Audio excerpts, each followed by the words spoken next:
Hi, this is Arthur, and this is a summary and explanation of chapters 1 through 7 of the main story campaign in the game Girls Frontline 2 Exilium. Girls Frontline 2 takes place in a fictional alternate future. In the early 20th century of this alternate future, alien technology is discovered on Earth. The world of Girls Frontline 2 then mostly follows the real world's history until after World War II, when the alien technology sparks an arms race and a Cold War.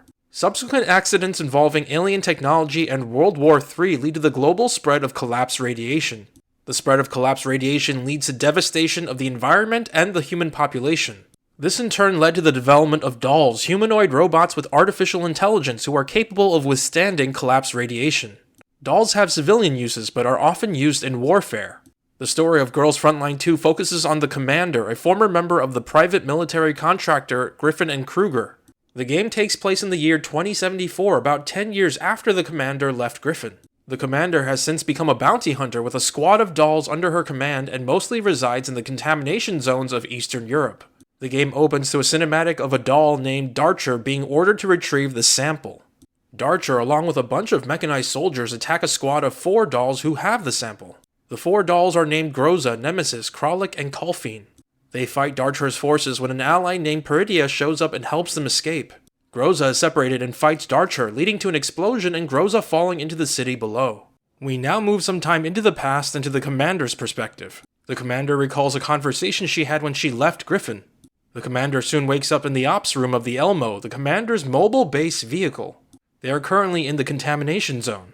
Side note, the prominent governing entity in the region is the Union of Rosartrist Nations Coalition, or the URNC. The URNC is currently in the middle of the Purification Project, an initiative to purify and reclaim areas contaminated with collapse radiation. This leads to regions being divided into zones like the Contamination Zone or the Purification Zone. The commander and her team of dolls are currently contracted to deliver an item. Suddenly, the Elmo is attacked. The attackers take the item and capture the commander. The commander later wakes up and learns their attackers are Varjägers. Varjägers are an organized group of outlaws that survive by raiding and plundering. Groza and Nemesis, 2 dolls in the commander's team, soon rescue her and retrieve the item. An additional note on dolls is that when a doll is destroyed, they can upload their neurocloud onto another body. A doll's neurocloud is the artificial intelligence system that acts as their mind or soul. A 3rd doll named Kralik recently joined the commander's team but was destroyed in the attack, and there weren't enough spare bodies to bring her back. After retrieving the item and the commander, the team flees through a storm of collapse radiation with the Varjägers in pursuit. The item they're delivering is a strange-looking box, and I will refer to it as the box going forward. During the chase, the box gets damaged and a girl pops out of it. The girl blocks some Varjäger attacks and then returns to her box form. With the help of drones operated by another teammate named Mei Ling, they manage to escape with the box. Side note, Mei Ling is human and not a doll. They return to the Elmo, where the commander thinks there's something suspicious about their current contract and the Varjägers' attack. We then get a little backstory and learn the commander took in Groza and Mei Ling soon after leaving Griffin and then joined Brief. Brief stands for Bounty Hunter Rights Expansion Federation and is an official organization that manages bounty hunters and their commissions. Just then they get a signal from a nearby signal tower set up by the Great Wall Railway Garrison. Side note, the URNC's Purification Project is conducted through a giant mobile wall that separates contaminated zones and purified zones. They head over to the signal tower and call an underground broker named Polunitsa. Polunitsa asks the commander to come by and help with something in exchange for some information and to pick up their supplies. They head over and fend off some Varjägers attacking Polunitsa. As compensation, Polunitsa allows Kralik to revive in one of her backup doll bodies. Polunitsa also tells them the commander was specifically targeted for their current contract. The commander then retrieves their supplies and leaves only to get attacked by Varjägers again. The commander decides to head to the Great Wall Railway in hopes its garrison will deter further Varjäger attacks. Along the way, they learn the box is emitting a signal and the Varjägers are likely tracking it. They also call Polunitsa, who says she's left them a surprise and the Varjägers attacking them are secretly working with someone else. The commander decides to lay a trap for the Varjägers and buy some explosives from Polunitsa. Later, the commander reaches the Great Wall Railway and speaks to Warrant Officer Vladimir, who seems to be an old acquaintance. Vladimir provides them with information on a place called Port Vest. Port Vest is a place with a never-ending collapse storm and a bujum. A bujum is a particularly dangerous elid. Side note, ELID stands for Urosky Low Emission Infectious Disease and is the name of the disease one gets when overexposed to collapse radiation. When a living being is overexposed to collapsed radiation, they transform into a violent, mindless monster commonly referred to as Elids. Elids are commonly found throughout the contamination zone. The commander decides to use Port Vest for the Varjager trap. Suddenly, a doll named Colfiend shows up and says she is Polonitsa's surprise. Colfiend belonged to a URNC medical unit that was wiped out and she wants to join the commander's team. The commander welcomes her aboard. They now head to Port Vest, set up their traps, and use the box's signal as bait for the Varjagers. The Varjagers soon attack and much of them are blown up by the commander's traps.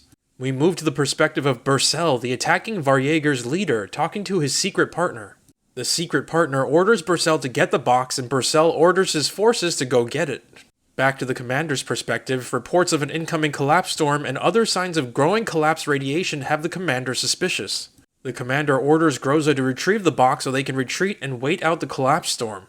As they're about to retreat, they lose contact with Kralik, who is guarding the box. The Bujum then attacks and Groza orders her team to rescue Kralik. Groza and her team fight their way through the Bujum's forces and Colfiend somehow diverts the Bujum away with some explosives. They eventually reach Kralik just in time for the Varjagers to attack. Suddenly, the box activates and the girl inside awakens. The girl in the box destroys Bercel and repels the other Varjagers before returning to her box form. Later, they return to the Elmo and the commander opens the box with her palm print. The girl inside awakens and they examine her. They learn the floating orbs around her are weapon systems and she seems immune to collapse radiation.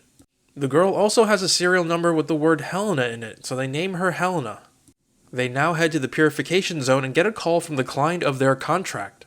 Turns out the client is Bercel's secret partner. The client gives them new coordinates for a meeting and they head over. The commander thinks it's a trap and asks Rosa to message an old friend in the area. The old friend later messages them back and arranges a meeting. We move to the client's perspective and he's speaking with a doll. The doll leaves the room just as the client receives word the commander is nearby. They meet as planned except Mei Ling attends pretending to be the commander while the real commander watches from afar. They chat a bit and the client gets angry they won't give him the box. The client attacks with his forces but Groza and her team defeat them and capture him. Just then the doll from before arrives and rescues the client. The doll's name is Sextans. The commander then orders Groza and her team to retreat as the old friend she contacted earlier warns that Sextans is too strong for them. After they leave, Sextans says the commander is bait for luring out a VIP they've been looking for, likely referring to the old friend. As for the commander, it seems she was nowhere near the battle and snuck onto a train with Helena. They soon reach their destination, which is a satellite city ODE-01, where they will meet with the commander's old friend. The commander tells Groza to bring the Elmo to ODE-01 and they disembark. They get into some trouble at the train's checkpoint, but a doll named UMP-9 helps them out. The commander is acquainted with UMP-9, who says she now goes by Lena. They chat a bit about another acquaintance named UMP-45, who now goes by Leva. It seems Lena, Leva, and the commander all work together at Griffin. We get a glimpse of the past, and it seems the commander and his allies all left Griffin and went their separate ways after a huge battle. Lena then takes him to the meeting place where the commander meets Kalin, who now goes by Kalina. Kalina also worked with them at Griffin. Kalina says she now works at the Non-Military Forces Administration of the UNRC with Mr. Kruger, another old friend from Griffin. The Non-Military Forces Administration manages all organizations possessing a certain level of combat ability. Kalina then confesses she was the one that targeted the commander for their delivery contract as the contract seems suspicious and she trusts the commander. Suddenly, Helena feels ill and Kalina takes her to be scanned by someone. Lena then calls to report the cops are coming and Kalina orders her associate to evacuate Helena. Kalina tells the commander her contract was initially from the Gerard Group. Side note, the Gerard Group is a large industrial conglomerate based in Odesa. The Gerard Group works with the central government and has been granted administrative control over much of Odesa, including of ODE-01.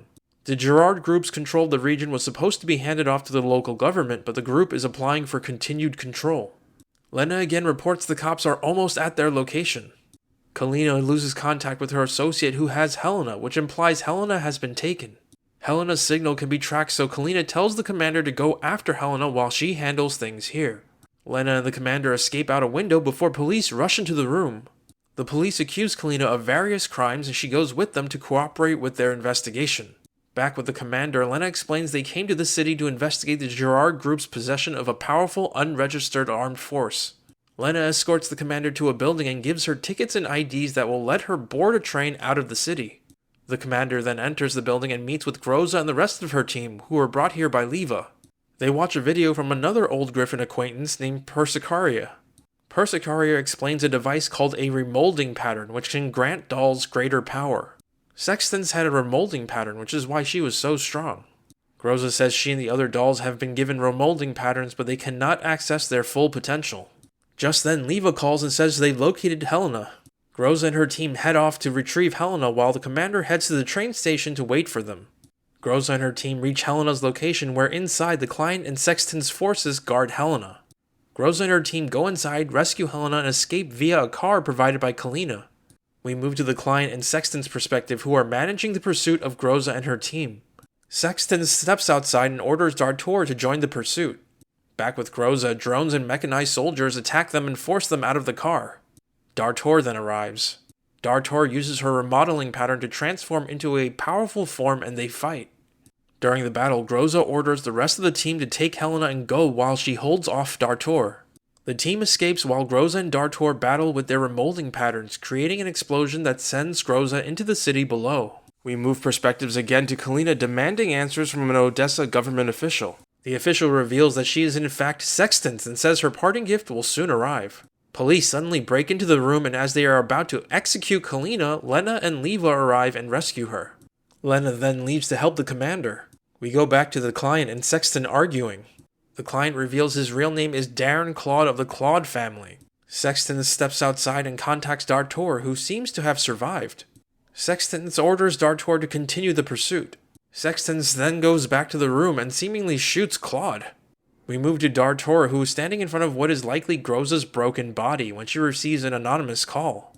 We move again to Krolik, Nemesis, and Kolfine still trying to escape the city when they see what they think is Peritya. They follow Peritya's trail to a communicator with a note saying it is encrypted. They use the communicator to contact the commander. Back on the Elmo, it seems Groza was destroyed and Mei Ling is downloading her neurocloud into a new body. After some problems, Groza awakens, but with issues like lost memories. They head to the ops room and contact the commander, who's still at the train station.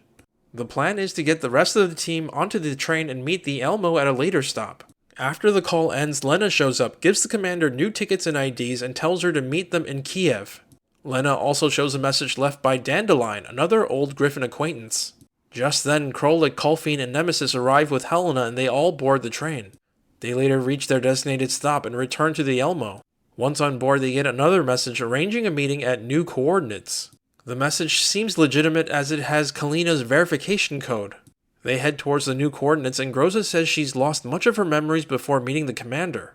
Mei Ling soon arrives and says she's unlocked more of the remolding pattern's potential, but not all of it. They reach the meeting location, but Helena isn't answering their calls. Kolfine shows up and says Helena was deeply ill, though she's alright now. Kolfine theorizes Helena might need the collapse radiation in order to live, and the radiation-free city of ODE-01 caused her collapse. Additionally, sleeping in the box seems to help her recover from lack of collapse radiation. As for the meeting with Helena, the commander thinks it's a trap, but they go in anyway. Groza and the team head to the meeting place when Dartor calls the commander. Turns out the message was a trap and was sent by someone working with Dartor. Dartor says hand over Helena, and when the commander says no, Dartor heads off to kill Groza and her team. Back with Groza and her team, they find Dartor and fight her. Thanks to the remodeling patterns, they defeat Dartor and safely return to the Elmo. The real Helena then calls. Helena says someone intercepted a communication and used her passcode to imitate her and send the fake message. Helena adds that Dartor wasn't working with the Gerard group anymore and was working with someone else. As for the Gerard group, Helena has submitted ample evidence the Gerard group possesses illegal armed forces. With this evidence, the central government will likely reject the Gerard group's attempts at administrative control of Odesa. Helena then discusses a report where URNC forces discovered a bunch of dead clones used for experimentation. Helena suspects Helena is one of these clones and that the Gerard group may have found other Helenas. Helena reiterates they need to bring Helena to Kiev and arranges a broker named Saga to resupply them for the journey. Before Helena signs off, Kolfine asks her to look into her old comrades, the 3rd Medical Team of the 11th Medical and Chemical Regiment. Helena says she'll do what she can. Helena signs off and they head to Saga's location. On the way over, the commander talks about her final mission for Griffin, which was to deal with a certain person. The difficulties of that mission were what led to the commander leaving Griffin. The interest in Helena and immunity to collapse radiation seems somehow related to that final mission. The commander suspects the person he was supposed to deal with has somehow survived. They continue on and find some Varjägers near Saga's coordinates. They defeat them, but Kolfin seems particularly obsessed with stopping them. They then get a call from Saga, who directs them into her base. They head over, meet Saga, and take in the supplies Kalina arranged. Saga also decides to give him a new doll named Vepli. Suddenly, Varjägers attack and Groza and her team defeat them. Saga asks for a ride to her residence and they take her to a nearby settlement. They decide to take a walk around the settlement. The commander, Saga, Groza, Kolfin, and Vepli disembark and Saga shows them around the settlement. As they're walking, a man named Crifium bumps into them. Saga gives Crifium some supplies and he leaves. Saga explains that a URNC medical team messed up his settlement and he subsequently got Elid. Kolfin asks if the URNC medical team was from the 11th Medical and Chemical Regiment, and Saga says yes. Side note, Kolfin likely suspects Crifium was one of the Varjägers that killed her former comrades. Kolfin gets angry and storms off after Crifium, but is stopped by the commander who says they can go after him together. Just then, Mei Ling calls about some issues with Vepli's remolding patterns and asks for help. Kolfin says she'll come help and heads back to the Elmo with Vepli. Back on the Elmo, Kolfin deletes her authorizations and leaves. Later, the commander returns to the Elmo and learns of what Kolfin has done. Without her authorizations, they can't contact Kolfin, nor can they revive her if she gets destroyed. They go look for her and find some suspicious-looking people in robes. The robe people attack them and Groza and her team withdraw to the Elmo. Back at the Elmo, the robe people attack again and Groza and her team successfully fend them off. Groza and her team follow the fleeing robe people back to their base and sneak into the place. As they're sneaking around, Krolik and Vepli are discovered and escorted to another settlement. The commander and crew follow them in the Elmo and realize the robe people are Paradeus, which is a cult the commander dealt with in his final mission for Griffin. Krolik then calls and says they found Kolfin, who is following Crifium. They try to get her out, but the apparent leader of the Paradeus spots them and orders her followers to attack. Krolik, Vepli, and Kolfin fight them off, with Groza and Nemesis joining the battle later. They eventually escape back to the Elmo and plan their return to figure out just what is going on with the Paradeus. And that is the end of these missions in this video. If you like what you've seen here, please like, comment, and subscribe.